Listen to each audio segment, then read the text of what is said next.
ورجعنا لكم. اول فقره معانا هي فقره 1 on 1 واهم اللقاءات والتصريحات. واول لقاء معانا هو لقاء محمد صلاح اللي اتكلم عن سباق الكره الذهبيه لعام 2025. فقال ارى نفسي الافضل دائما. واجرى نجم فريق ليفربول محمد صلاح حوارا مع شبكه سكاي سبورت. فقال على مدار مقابلاتي خلال السنوات السبع او الثمانيه الماضيه كنت أقول دائما إنني أريد الفوز بلقب دوري أبطال أوروبا، ولكن هذه هي المرة الأولى التي أقول فيها إنني أريد التتويج بلقب الدوري الإنجليزي مع ليفربول، وأعيش عامي الأخير مع ليفربول وسلوت يساعدني أكثر من كلوب، وأعلم كيف أفوز بالكرة الذهبية.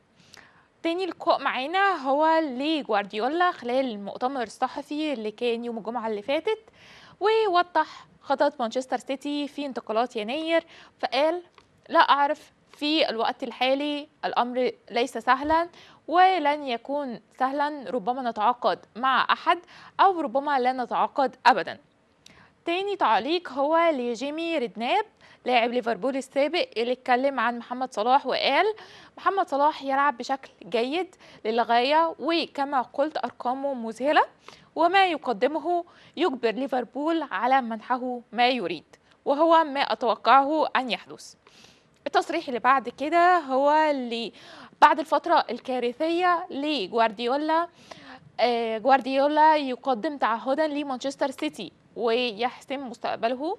فقال جوارديولا في تصريحات نشرها الموقع الرسمي للبطولة: لن أستسلم، أريد أن أكون هنا، أريد أن أفعل ذلك، وفي ظل الموقف الذي لدينا يتعين علينا القيام بذلك. التصريح اللي بعد كده هو لأنشيلوتي حيث يعلن موقفه النهائي من عرض تدريب روما. فرد أنشيلوتي على الأمر في تصريحات لاذعة لإذاعة سبورت الإيطالية: عرض روما، أنا سعيد للغاية مع ريال مدريد وأريد البقاء لأطول فترة ممكنة. ورودري يرد على سخرية رونالدو من فوزه بجائزة الكرة الذهبية. فقال رودري كانت مفاجأة بالنسبة لي ما قاله رونالدو، لأنه يعرف أفضل من أي شخص آخر كيف هي معايير تلك الجائزة وكيف يختارون الفائز هذا العام. قرروا الصحفيين الذين صوتوا أنني يجب أن أفوز بالجائزة، ربما هؤلاء الصحفيون نفسهم هم الذين صوتوا له وقت الفوز بالجائزة. الحصول على الجائزة. التصريح اللي بعد كده هو لدي يونغ.